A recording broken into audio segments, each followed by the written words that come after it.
नमस्कार। खास मुलाकात में आप सभी का स्वागत है। मैं हूं आदित्य नामदेव। खास मुलाकात में आज हम छत्तीसगढ़ के उस कद्दावर मंत्री से आपको मिलवाएंगे जो उपचुनाव में अगर प्रभारी बनाया जाता है तो उस उपचुनाव के पहले ही ये बता देता है कि मैं सामने वाले को जिताऊंगा, नहीं तो मैं खुद अगला विधानसभा चुनाव नहीं लड़ूंगा। वो डेडिकेशन और काम के प्रति समर्पित मेरे साथ मौजूद हैं छत्तीसगढ़ के राजस्व, आपदा और पुनर्वास मंत्री जयसिंह अग्रवाल जी। मैं बहुत बहुत स्वागत करता हूँ। नमस्कार।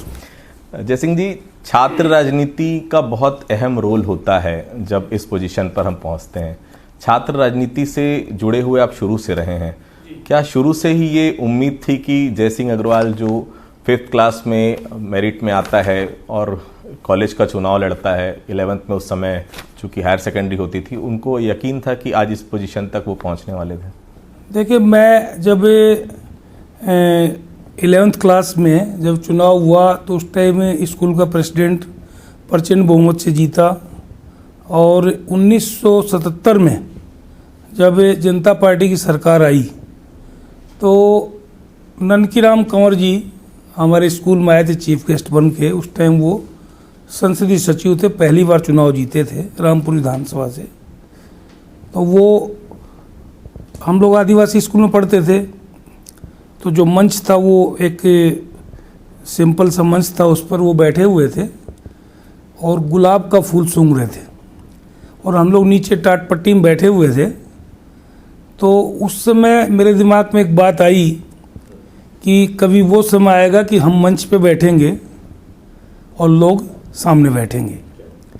तो 1980 में स्कूल का चुनाव हुआ, तो मैं 11th क्लास में था, आर्ट्स का स्टूडेंट था। तो उस टाइम चुनाव लड़ा तो मैं एक कैंडिडेट को मिला 24 वोट, एक को मिला 123 वोट और लगभग 590 वोट से मैंने चुनाव जीता। उसके बाद हम लोग कॉलेज का भी चुनाव कराते रहे, छात्र जीवन से उसमें राजनीति कहें या सामाजिक कहें उस काम में शुरू हुए। उसके बाद 1991 में पहली बार भवानीलाल वर्मा जी जब दिलीप सिंह जूदेव से चुनाव लड़ रहे थे, तो दिलीप सिंह जूदेव जी को लोकसभा चुनाव जांजगीर लोकसभा से, जिसमें कोरबा भी आता था, उनको चुनाव में हराया।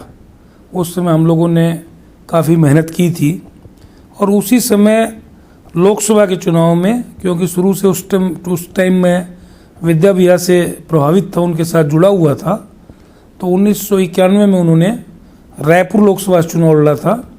उस चुनाव में भी यहाँ जीत मिली थी उनको, अल्पमत में जीते थे वो 959 वोट से। और हम लोगों ने यहाँ भी काम किया था, क्योंकि दोनों आपका जांजगीर का और रायपुर का चुनाव डेट अलग अलग थी। उसके बाद जब मध्य प्रदेश में भारतीय जनता पार्टी की सरकार गिरी तो 1993 में जब चुनाव हुए तो श्यामा भैया ने मुझे जवाबदारी दी थी 1993 में रामपुर विधानसभा की, कि प्यारेलाल कंवर जी को चुनाव जिता के लेके आना है। तो उसके लिए पूरी ताकत के साथ हम लोग उस रामपुर विधानसभा चुनाव में लड़े और 1200 वोट से उस चुनाव को जीत के आए। और उसके बाद प्यारेलाल कंवर जी सरकार में डिप्टी चीफ मिनिस्टर बने और मुझे इनाम के तौर पे 1996 में special area development authority Korba का 7 मार्च 1996 को साडा का चेयरमैन बनाया गया। मैं उसी बात को आगे बढ़ाता हूँ जयसिंह जी। साडा के आप चेयरमैन बने और उसके बाद आपने अपनी पत्नी को भी नगर निगम का चुनाव वहाँ पर जिताया। साडा के जब आप अध्यक्ष थे 1998 तक लास्ट, उसके बाद से नगर निगम कोरबा में कोई भी कांग्रेस का महापौर नहीं बना। ये भी बड़ी जवाबदारी थी, क्योंकि इतने लंबे अंतराल में अगर कांग्रेस का कोई मेयर नहीं बन रहा है, जवाबदारी आपको सौंपी गई थी। वो टेन्योर कैसा लगा? क्योंकि उस समय एक भी बार हम नहीं जीते हैं और अपनी पत्नी को जिताना, जिनका राजनीतिक करियर आपके नाम से ही केवल जाना जाता था, कितना कठिन था वो समय? नई विधानसभा गठन हुआ परिसीमन के बाद, तो वहाँ जो डिप्टी अपने स्पीकर थे बनवारीलाल अग्रवाल जी, तो उनको 587 वोट से मैंने हराया चुनाव 2008 में। 2013 का जब चुनाव हुआ तो वहाँ जो प्रेजेंट मेयर थे लांबा जी, उनको 14,500 वोट से मैंने हराया। और फिर उसके बाद आपका जब निगम का चुनाव हुआ तो मुझे हमारे पार्टी के नेताओं ने, उस समय हमारे टी.एस. सिंहदेव जी CLP लीडर थे और आपके भूपेश बघेल जी प्रदेश के अध्यक्ष थे और हमारे वरिष्ठ में भैया चरणदास महन जी थे, तो सबकी तरफ से एक निर्देश हुआ कि भाई निगम का चुनाव किसी सूरत में इस बार कोरबा से जीतना है और तुम्हारी पत्नी को लड़ाना है।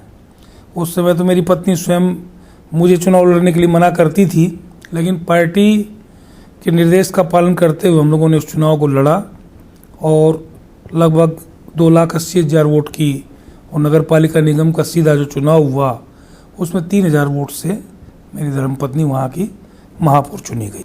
लंबा संघर्ष था जयसिंह जी, 1998 से लेकर 2008 का 10 साल का लंबा संघर्ष।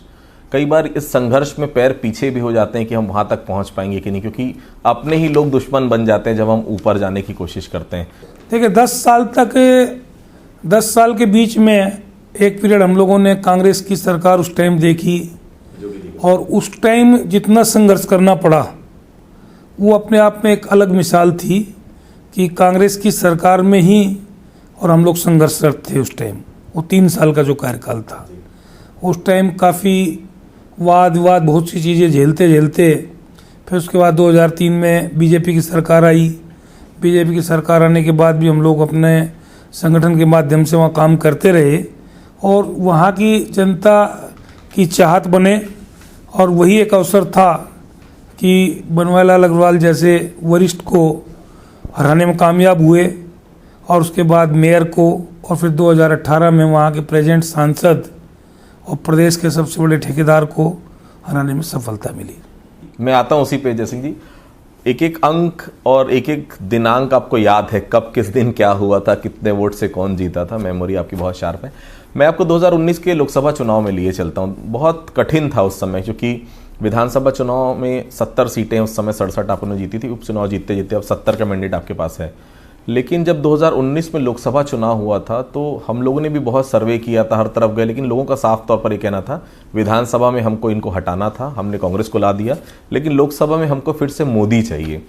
उस विपरीत परिस्थिति में ज्योत्सना महंत जो कि पहली बार लोकसभा का चुनाव लड़ी, उनको जिताना कितनी बड़ी उपलब्धि आप मानते हैं, क्योंकि केवल बस्तर और केवल कोरबा ये 2 ही सीट आपके पास है?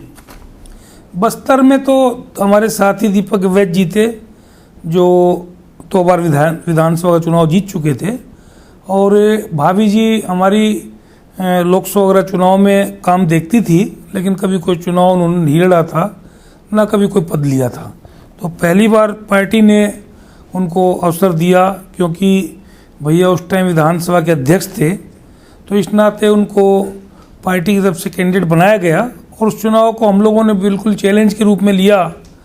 और जब ये चुनाव की शुरुआत हुई तो उस टाइम मुख्यमंत्री जी से भी चर्चा हुई, हमारे प्रभारी पूनिया जी से भी चर्चा हुई, तो हमने ये वादा किया था कि हम लोग लोकसभा का कोरबा का चुनाव जीत के आएंगे। तो भगवान के आशीर्वाद से 26,000 वोट से भाभी चुनाव जीती। स्कूल लाइफ से ही लगता है चैलेंज लेने की आदत थी आपकी। मैं आपको अब 2020 में लिए चलता हूं, जब कोरबा का हम मेयर का हमने देखा, क्योंकि उस समय हमारे पास बहुमत नहीं था, नगर निगम चुनाव था, उसके बाद भी मेयर आपने बनाया, सभापति आपने बनाया, तो ये चैलेंज पहले से तय था कि मेरा अगर विधानसभा क्षेत्र है तो मेरे क्षेत्र में मेरा ही महापौर होना चाहिए?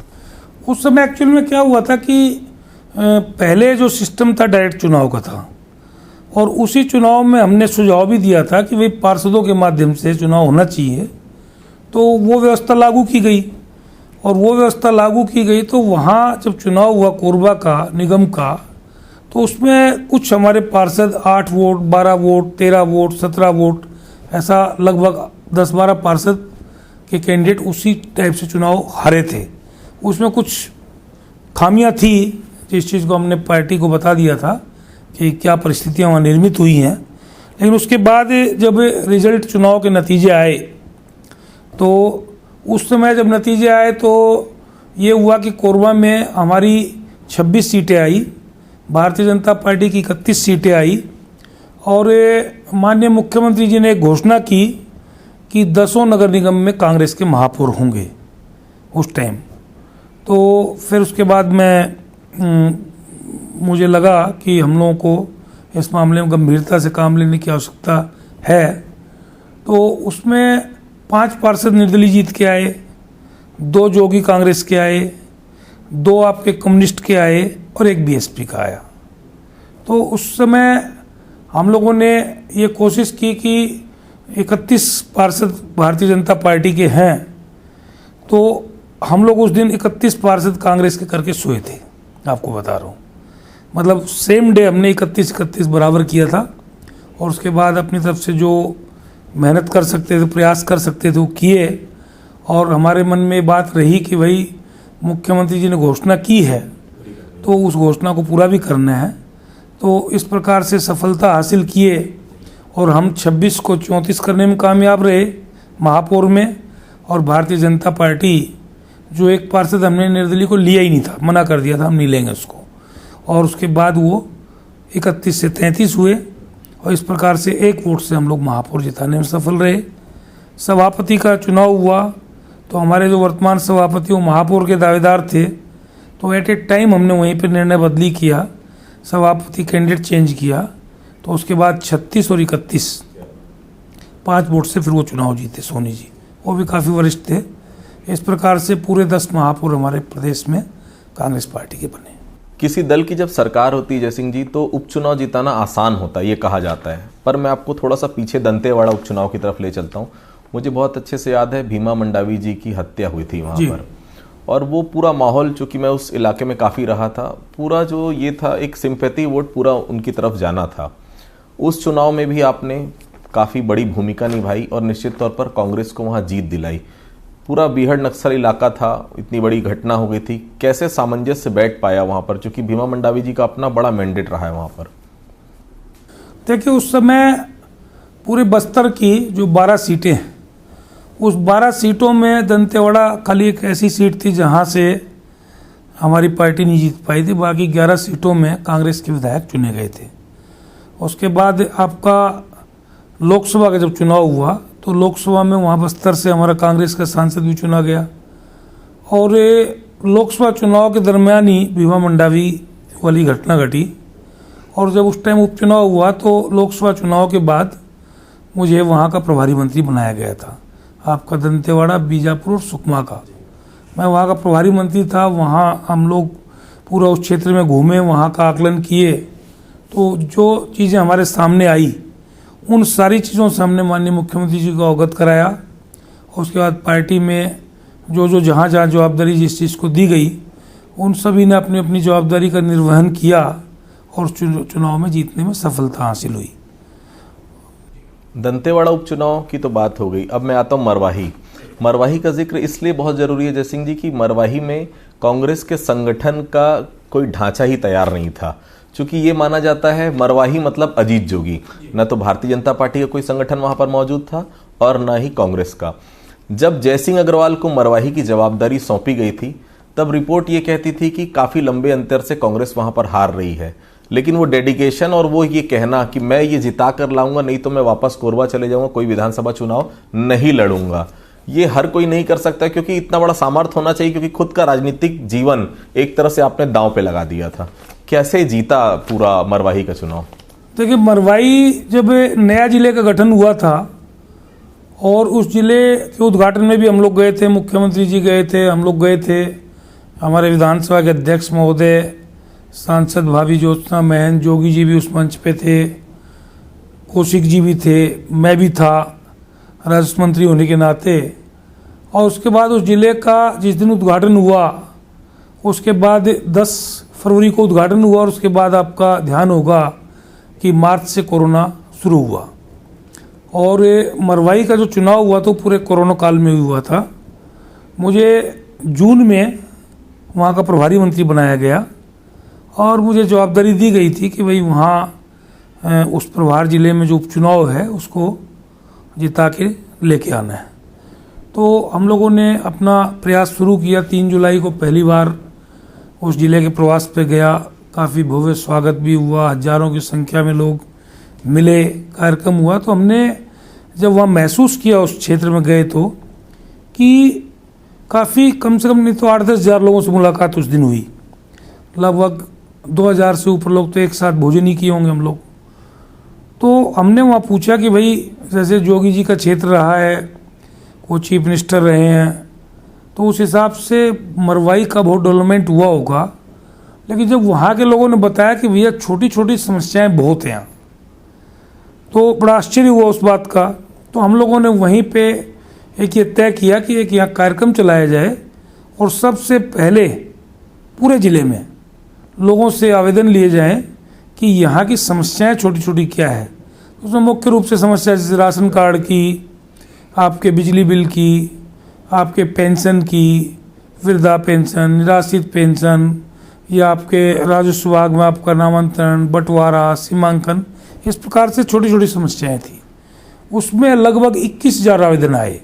हमने एक कार्यक्रम चलाया चाय चौपाल का, तो उस कार्यक्रम में पूरे हमारे कांग्रेस के जो वर्कर थे वो एक्टिव हुए और सभी वर्करों को जवाबदारी जो दी गई थी संगठन को, संगठन भी तैयार किया गया, पोलिंग बूथ भी तैयार किए गए। तो उनको जवाबदारी ये दी गई कि एक गांव से दूसरे गांव, दूसरे गांव से तीसरे गांव, मतलब हर वर्कर जिस गांव का है उसकी बजाय उसको जवाबदारी दूसरे गांव की दी गई।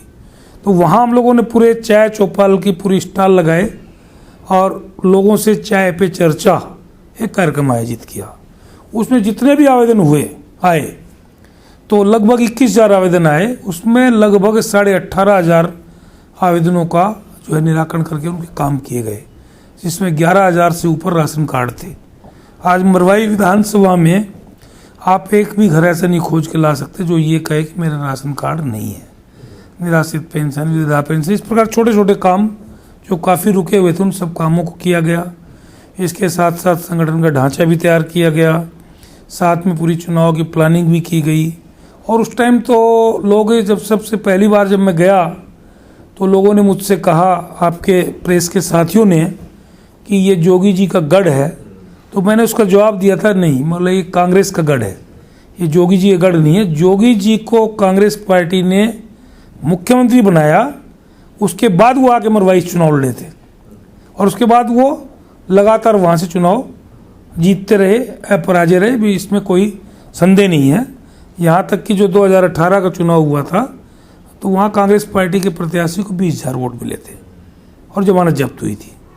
और जब हम लोग उपचुनाव लड़े 1.5 साल बाद तो वहाँ कांग्रेस प्रत्याशी को 83,500 वोट मिले थे और लगभग 38,900 वोट से चुनाव जीते। उसी पर मैं आ रहा था, जब मरवाही जब चुनाव हो रहा था तब हम लोग ने काफ़ी दौरा किया। उस समय अमित जोगी चुनाव लड़ने वाले थे, फिर किसी कारणवश वो नहीं लड़ पाए। फिर ये बयान आया उनकी तरफ से कि मेरे जो वोटर्स हैं वो भारतीय जनता पार्टी को वोट दें। उस समय भी ये लग रहा था कि अगर अजीत जोगी के पूरे वोटर्स अगर बीजेपी को चले जाते हैं तो बीजेपी विन सिचुएशन पे हो सकती थी, बट वहाँ के लोगों ने कांग्रेस पर विश्वास जताया। क्या ये विश्वास जताने का मुख्य कारण वो चाय पर चर्चा थी, चाय चौपाल थी, या फिर जो लगातार राशन कार्ड और तमाम उनके जो निराकरण जो मांगे हो रही थी उसका कारण आप मानते हैं? देखिए, उस क्षेत्र में भंवर सिंह पोरते जी भी वहाँ विधायक मंत्री रहे, कांग्रेस से भी रहे, भारतीय जनता पार्टी से भी रहे। जोगी जी भी मुख्यमंत्री रहे, लगातार चुनाव जीतते रहे। जोगी जी के सुपुत्र भी वहाँ विधायक रहे। उसके बाद जो आखिरी चुनाव जोगी जी का था तो उन्होंने अपना जोगी कांग्रेस बना के लड़ा। तो उस हिसाब से जो उस क्षेत्र का डेवलपमेंट होना चाहिए था वो उस प्रकार से नहीं हो पाया था और वहाँ की जनता उपेक्षित थी। उसकी उपेक्षा को दूर करने के लिए हम लोगों ने एक कार्यक्रम चलाया और उसमें लोगों को विश्वास दिलाया कि हम इस क्षेत्र का विकास करेंगे। और उस क्षेत्र का विकास बहुत तेजी के साथ हुआ। जिला जो बना था, जिस दिन जिले का गठन हुआ उस दिन तो कोई नहीं जानता था उपचुनाव होने वाला है। उस दिन तो जोगी जी भी मंच पे थे उस टाइम जब जिले का जिस दिन उद्घाटन हुआ 10 फरवरी को। तो उसके बाद वहाँ इतनी तेज़ी से हम लोगों ने डेवलपमेंट कराया। वहाँ की सड़कों का बहुत बुरा हाल था। आज आप मरवाई में जाएंगे तो किसी भी सड़क पर आप चल देंगे तो आपको ब्रेक मारने की आवश्यकता नहीं पड़ेगी। वहाँ लोग 60-60, 65 किलोमीटर दूर से तहसील आते थे, वहाँ उप तहसीलें खोली गई, अनुभाग बनाया गया मरवाई को। इस प्रकार से हम लोगों ने बहुत से काम वहाँ किए। तो निश्चित तौर पे लोगों ने पहली बार ऐसे महसूस किया कि हमारे इस विधानसभा की सही ढंग से सुध इस सरकार ने ली। संघर्ष के साथ बहुत पुराना नाता रहा है जयसिंह अग्रवाल जी का। 1998 में चुनाव हारे, 10 साल लगातार संघर्ष किया। अजीत जोगी की सरकार बनने के बाद भी संघर्ष चलता रहा। विपक्ष में रहे 2008 से लेकर आप 18 तक, 18 में आपकी सरकार बनी। सरकार बनने के बाद भी कई दौर का संघर्ष अभी भी जारी है। जयसिंह अग्रवाल जब विपक्ष में थे, वो जयसिंह अग्रवाल जब विधायक थे और वो जयसिंह अग्रवाल जब अब मंत्री हैं, इन संघर्षों की परिभाषाएं भले अलग अलग हो, लेकिन संघर्ष लगातार बना हुआ है। देखिए, मेरा ऐसा मानना है कि आदमी को, जैसे मिलिट्री में फौज के जो सिपाही होते हैं वो हमेशा अलर्ट रहते हैं कि जब जहाँ ड्यूटी पे जाना है वो तैयार रहते हैं, बिल्कुल गोली बिल्कुल भर के। तो हमारा भी वो हिसाब किताब है। अगर पार्टी ने आपका चित्रकूट का उपचुनाव था, चित्रकूट उपचुनाव में मैं सुबह 9 बजे यहाँ से चित्रकूट के लिए निकलने वाला था। रात को मुझे निर्देश हुआ कि कल हरियाणा में जो एक कैंडिडेट थी हमारी गीता भुक्कल, वो हमारे मतलब पिताजी लोगों का पैतृक गांव हरियाणा में, तो वहाँ पे वो हमारे गांव की कैंडिडेट थी। वो पहले शिक्षा मंत्री भी रही और वहाँ हुड्डा जी की सभा होना है और आपको जाके उस चुनाव में काम करना है। तो मैं आपका 9 बजे चित्रकूट में जाके और 9:20 की फ़्लाइट पकड़ के दिल्ली गया और दिल्ली से जाके 2 बजे मैंने उसी दिन आपकी हरियाणा में हुड्डा जी के साथ सभा साझा की और वहाँ पे काम किया। और हरियाणा के उस ज़िले की 4 सीटें जो थी, भले सरकार कांग्रेस की नहीं बनी, लेकिन गीता भुक्कल भी 16,500 वोट से जीती चुनाव। और हमारे उस ज़िले की हम लोगों ने करीब 5 दिन वहाँ काम किया, तो उस ज़िले की चारों सीटें कांग्रेस पार्टी ने जीती थी। तो हमारा ये मानना है कि किसी भी काम में अगर हमारी लगनशीलता है या हमारी काम करने की इच्छा शक्ति है तो हमको हमेशा तैयार रहना चाहिए। तो अगर किसी भी काम के लिए पार्टी का निर्देश होता है, जैसे पार्टी हाईकमान का निर्देश हुआ भी कि उत्तराखंड में हमको आवश्यकता है, मेरे पास फ़ोन आया, जिन पदाधिकारियों को फ़ोन आया मैं उनको जानता भी नहीं था सही ढंग से, ईमानदारी की बात ये। लेकिन मुझे जब बताया गया कि वहाँ पे आपके 2 मंत्री राजस्थान के वहाँ 2 लोकसभा क्षेत्रों में लगे हुए हैं और एक लोकसभा में 14 विधानसभाएं हैं, वहाँ 70 विधानसभा की उत्तराखंड है। तो 2 राजस्थान के मंत्री लगे हुए थे, उसमें एक राजेंद्र यादव जी होम मिनिस्टर, एक हिमाचल प्रदेश के पूर्व प्रदेश अध्यक्ष और पूर्व सांसद, एक दिल्ली के पूर्व मंत्री। तो एक अल्मोड़ा जो लोकसभा थी, जो पूरा 100% 14 की 14 विधानसभा पहाड़ी क्षेत्र में आती हैं, जहाँ मैं कभी गया नहीं था, तो उसकी जवाबदारी मुझे दी गई। मैं वहाँ गया, पूरी अपनी टीम के साथियों को लेके गया, करीब हमारी 190 लोगों की टीम वहाँ गई, काम की, और हम लोगों ने अपनी तरफ से जो बन पड़ा उससे ज़्यादा मेहनत करने का प्रयास किया और भगवान ने चाहा तो उसके नतीजे भी बहुत बेहतर आएंगे। 10 मार्च को देखेंगे और उत्तराखंड में सरकार भी बनने की पूरी संभावना है। राजस्व मंत्री के तौर पर अचीवमेंट क्या मानते हैं? मैं उसका जिक्र जरूर करूंगा अबुझमाड़ का, क्योंकि अबुझमाड़ उसे कहा जाता है, अबुझमाड़ मतलब जिसे आज तक कोई बूझ नहीं पाया। अंग्रेजों के समय से आज तक उसका वेरिफिकेशन नहीं हो पाया, जितने लोग वहाँ रहते हैं उनको सुविधाएं नहीं मिल पा रही है। तहसीलों का लगभग 73 तहसीलों का गठन भी आपके शासनकाल में हुआ है। क्या अचीवमेंट मानते हैं आप राजस्व मंत्री बनने के बाद? किन इलाकों के लिए बेहतर काम हुआ? देखिए, बेहतर काम तो पूरे प्रदेश में ही हुआ है और तहसीलों का गठन भी बहुत से ऐसे, चाहे वो किसी पार्टी के विधायक रहे हों, चाहे मेरे पास आए या मुख्यमंत्री जी के पास गए, तो हम लोगों ने जहाँ जहाँ आवश्यकता महसूस हुई उस प्रकार से तहसीलों का गठन किया है। 73 तहसील वो हो चुकी हैं, अभी नए बजट में और भी तहसीलें कुछ आएंगी। तो उस प्रकार से मेरा ऐसा मानना है कि जो लोग 50-50, 60-60 किलोमीटर दूर चल के अगर तहसील जाते थे, लोगों को जहाँ पटवारी नहीं मिलते थे खोजने से, वहाँ अगर तहसीलदार मिल रहा है और लोगों को काम कर रहे हैं, तो निश्चित तौर पे इसको मैं एक अचीवमेंट मानता हूँ कि लोगों को सुविधाएं मिल रही हैं।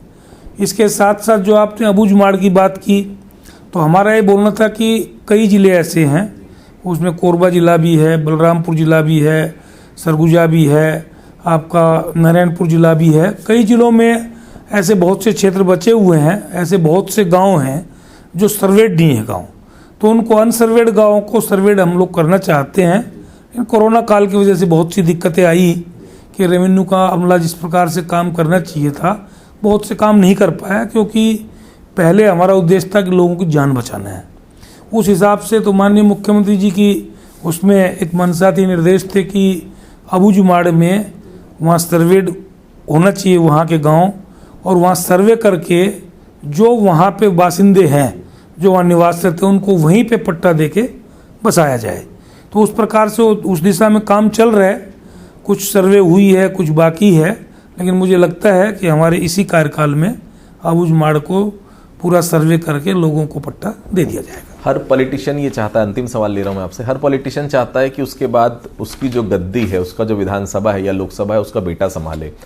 जयसिंह अग्रवाल के 2 बेटे हैं, लेकिन अभी तक राजनीति में वो एक्टिवनेस नहीं, आपका काम जरूर वो देखते हैं, बट सामने अभी तक जयसिंह अग्रवाल ने अपने बेटों को नहीं लाया है। आने वाली जनरेशन चाहते हैं कि राजनीति में आए? देखिए, मेरा ऐसा मानना है कि मैं अपने किसी भी परिवार के सदस्य को अपनी तरफ से जबरदस्ती ये नहीं कहूँगा कि तुम राजनीति करो या राजनीति में आओ। वर्तमान में मेरे दोनों सुपुत्रों की कोई इच्छा नहीं है कि राजनीति करने की। व्यवसाय कर रहे हैं लोग, और अच्छा व्यवसाय करते हैं अपनी तरफ से। और अभी मेरी उम्र अभी 58 साल 1 तारीख को होना है पूरी, तो कोई ऐसी ज़्यादा उम्र भी नहीं है।